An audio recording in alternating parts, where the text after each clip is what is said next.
Good afternoon, everybody, and sorry for the brief delay. And welcome to the Electric and Connected panel at today's Work Truck Solutions CVB Summit. We're going to be spending the next 30 minutes discussing how vehicle electrification and vehicle connectivity is changing the automotive and commercial vehicle landscape.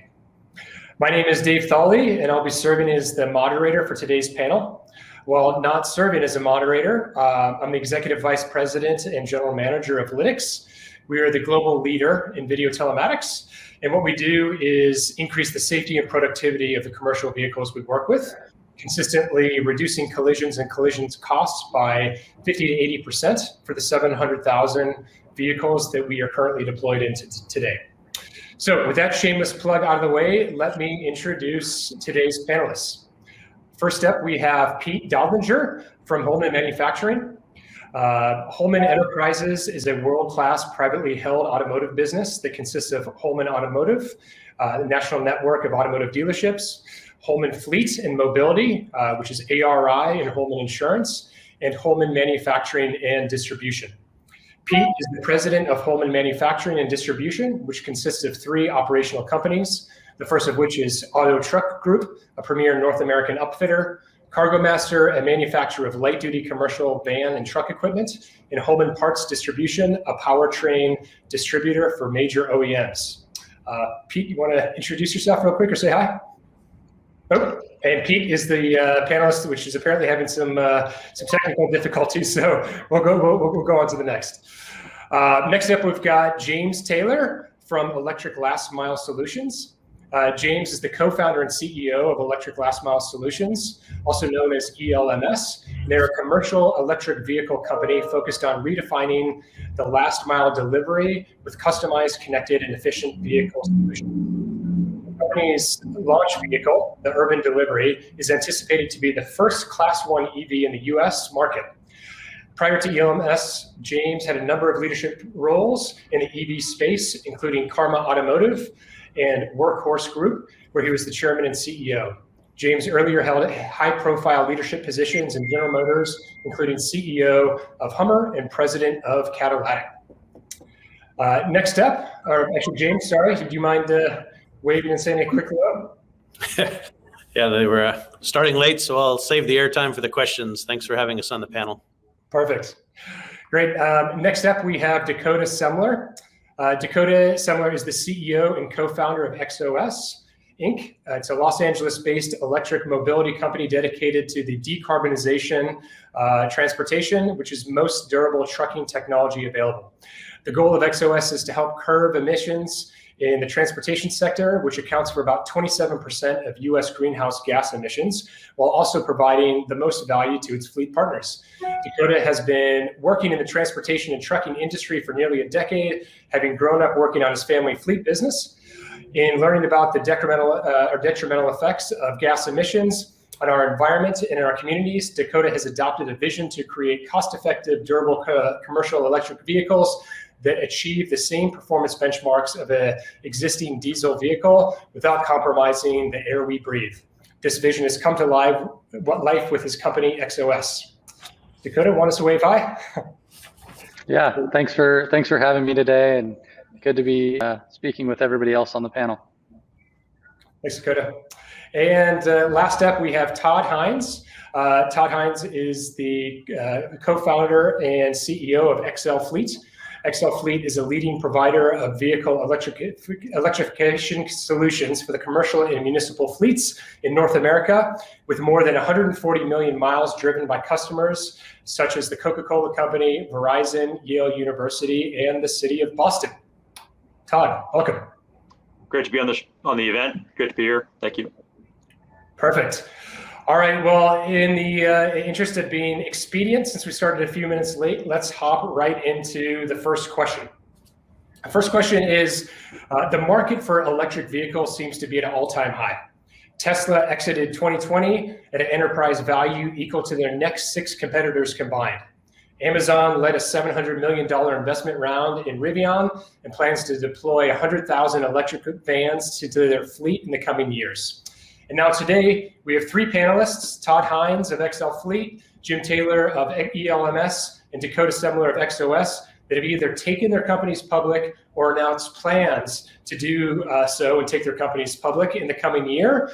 All three of these founders and CEOs have businesses tied to the electric vehicle space. So clearly, the public markets are excited about and want to access the electrified world. So my question to each of the panelists is, how is the surging consumer and investment demand going to accelerate electrification of commercial fleets? And what is your company's approach and focus as a result? And I originally had Pete up as the first respondent, but we'll skip over him. And first up, let's go with James. I win. All right. I'll make it brief. I think there's a little bit of chicken and egg phenomenon here that when we talk about speeding up the overall adoption and take of the fleets in this country, the first and the simplest is just supply. The sheer fact that there's three of us on this panel and many, many more. Back to simple consumer marketing, if there's more on the shelf, there's more likely to be sold and more likely to be adopted. So the supply side is, as you can tell, increasing exponentially. And so that gives the fleet customers many more choices, all the way from, in our case, Class 1, all the way up to the large Class 8s across the board to choose from. And of course, none of us could be, at least in this call here with those of us going public, could be doing that without the capital markets behind us. Otherwise, we wouldn't be generating the supply for our customers to be able to buy. So I think that all wraps in together.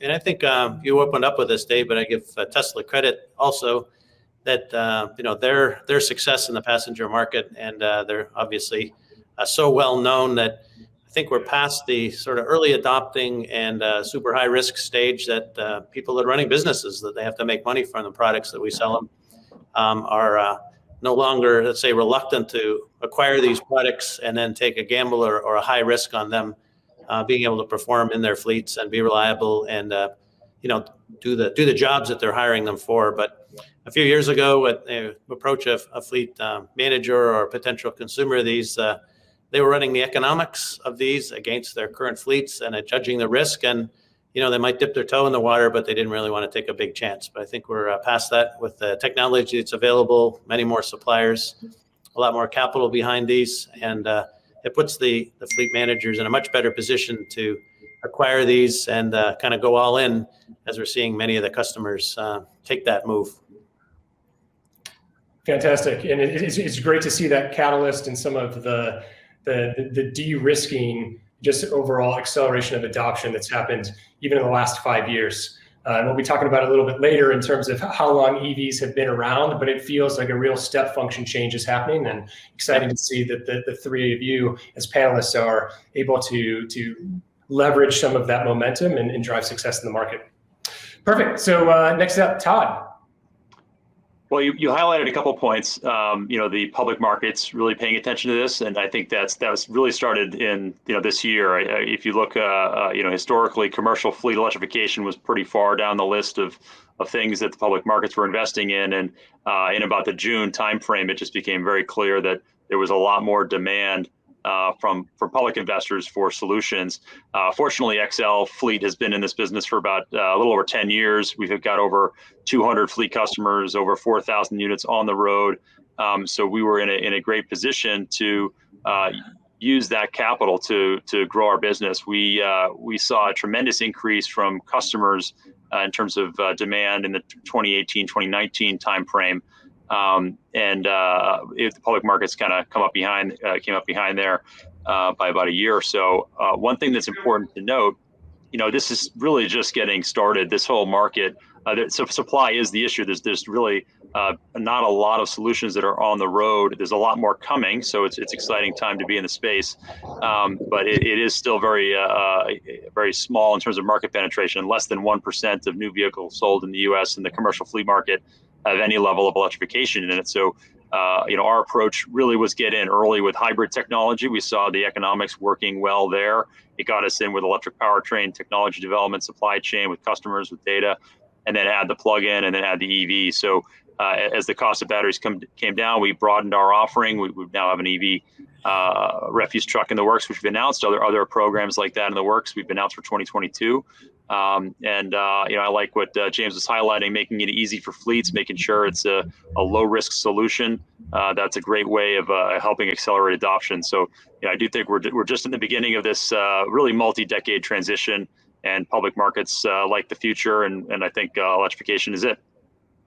Thanks, Tod. And as a business that's been around for quite some time, but as you mentioned that mid 2020, late 2020 was really an accelerant for the interest, particularly for the public markets. And obviously that comes with additional capitalization to help fuel R&D, ideally grow sales and marketing motions to reach deeper into potential clients. Are you seeing a similar level of consumer and fleet awareness and desire for your technology that's coming alongside that public interest?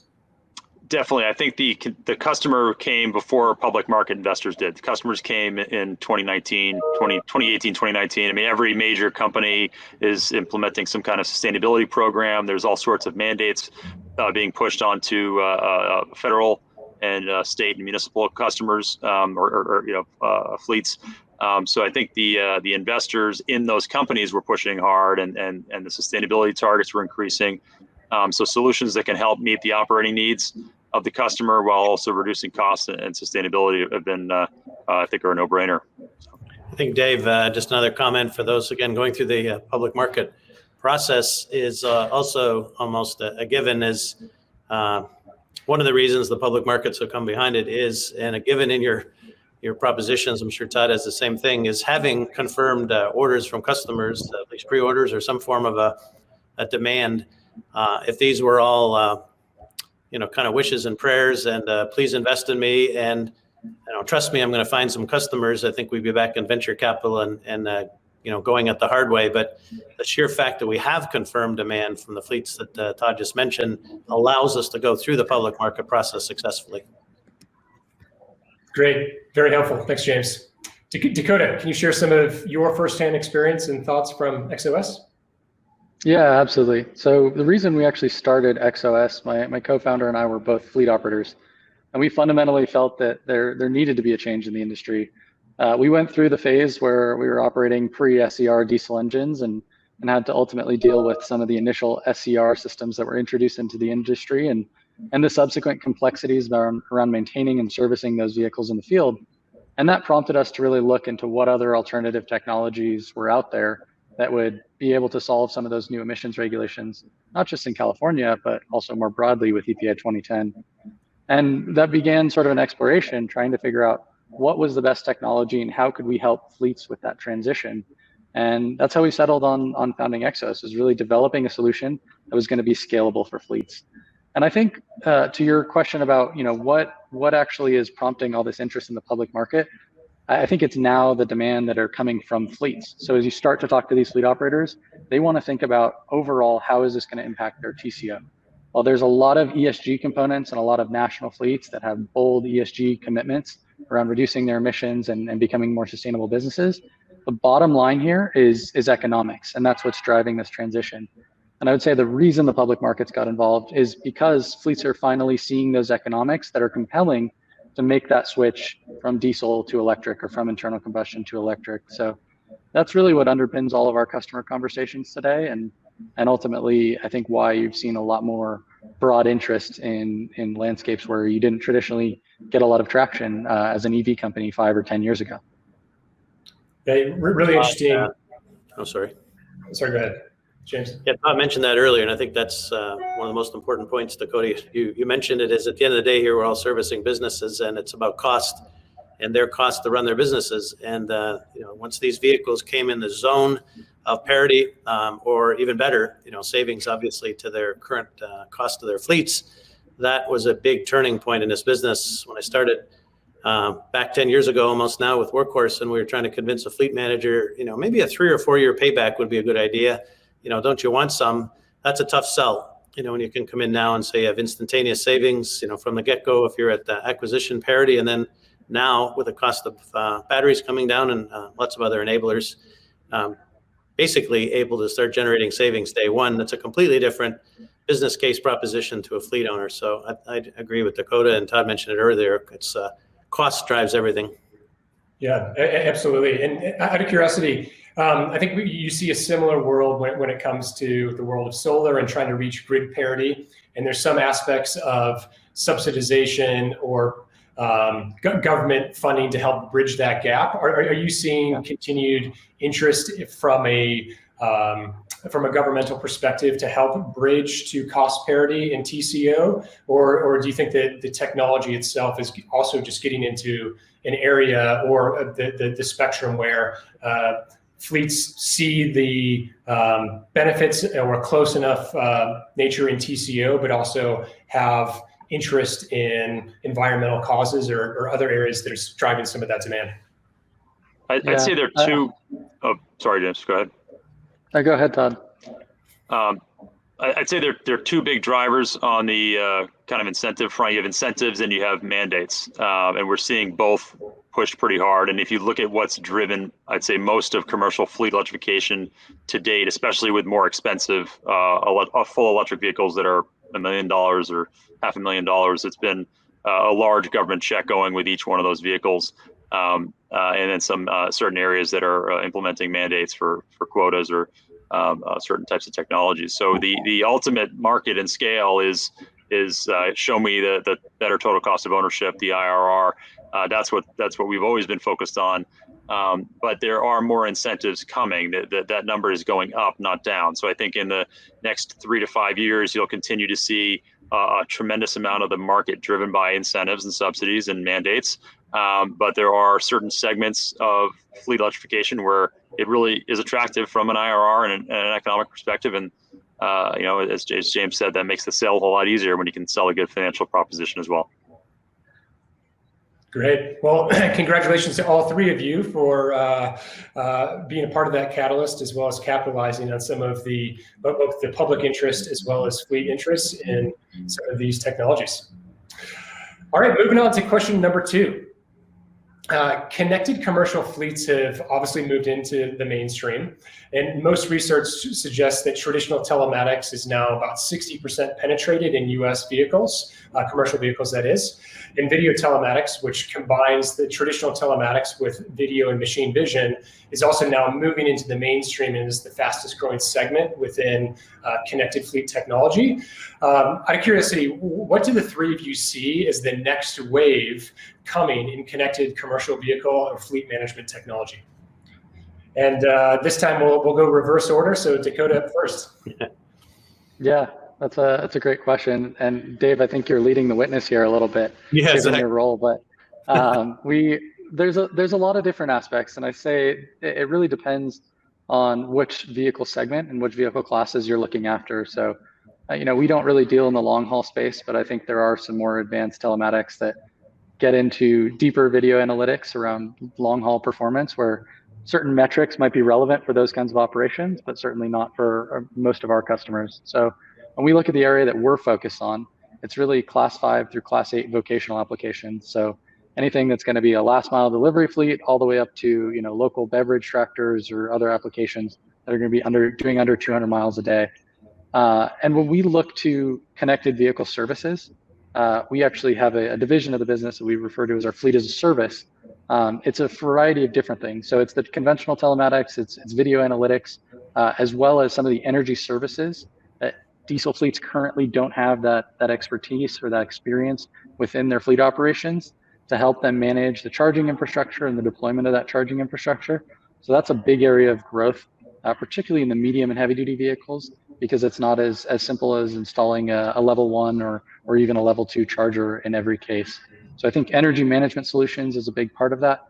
And then the second piece, I think, is also very TCO driven. So not to anchor us back to our last question, but I think all of these are growing as a result of the focus on how do we reduce costs, how do we improve safety outcomes and make our fleet more efficient. And after energy management, I would say that the next one is around driver fatigue and driver health.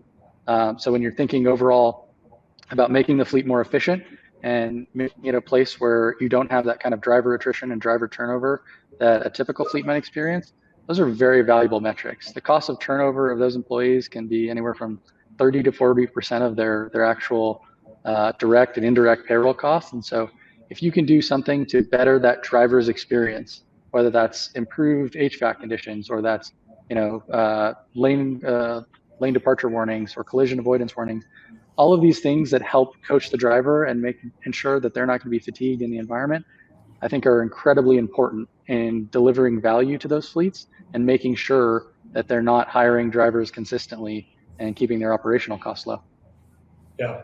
I like that you keep on going back to TCO and obviously speaking in terms of ROI to customers. And from my aperture on the video telematics side, when you can demonstrate the immediate cost savings in some of these platforms and show that it's not only a good solution for productivity or for safety, but you can have near immediate return on investment, it's a much easier conversation to get people comfortable with newer technologies as a really positive arrow in the quiver that they may consider for their fleet. All right, great. Tod, next up. The first thing we did when we started the company was put data collection devices in customer vehicles and assess how they were using them in real world applications. We looked at a range of different powertrain solutions and focused in on what made economic sense at the time, which was the hybrid, just given the cost of batteries and the challenging drive cycles of these vehicles. So I think looking forward, that thinking applies as well. So if you were to look at a fleet and at hybrid, plug-in hybrid, EV, what type of charging infrastructure, the economics behind all of that, let alone the practical viability of those solutions, it's really driven by how those vehicles were used in the field. So having that kind of telematics heavy data analytics part of the business has been core to XL. We have a proprietary platform we developed called XL Link with over 100 or about 150 million miles on it with customers, with our powertrain. So we can work with others. We're not trying to go in and replace an existing telematics system. We're trying to work with that telematics system. So it's definitely complementary to others' market, but it is a key piece of the electrification process, having good data.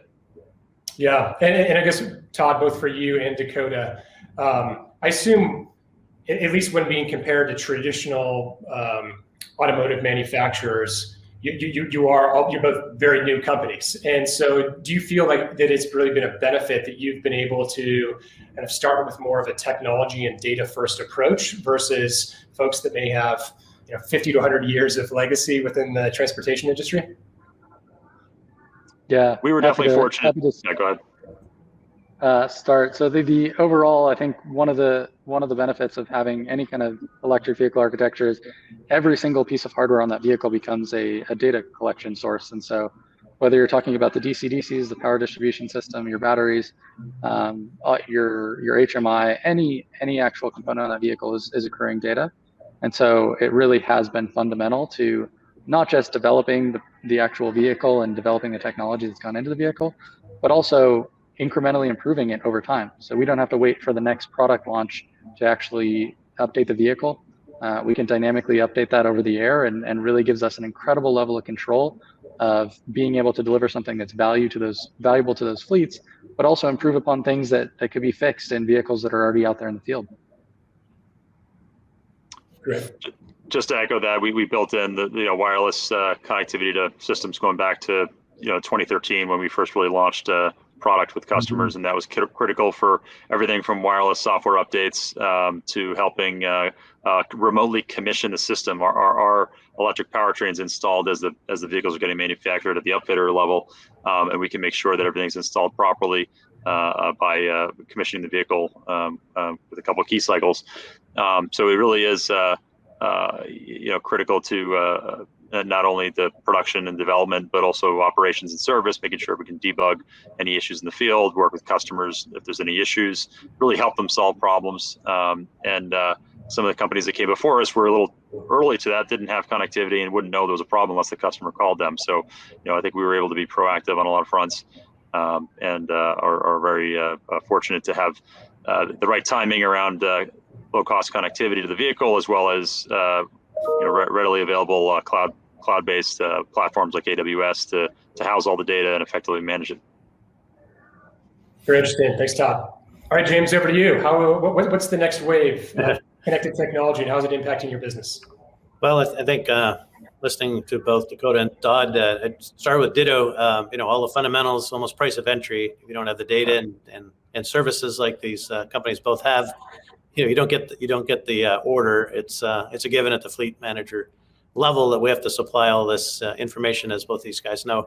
I'd say the only small add is just to repeat what both Tod and Dakota have said is in our particular case, as far as we know, we'll be the first one in this Class 1 segment with over-the-air updates and running the data two ways rather than just one and up into the fleets. And so give us all the advantages, again, both Dakota and Tod said, of monitoring all those modules on a daily basis, minute-by-minute basis, doing our own internal updates, but also sending a better data suite, more custom data suite to the customers as well. So I'll keep it short.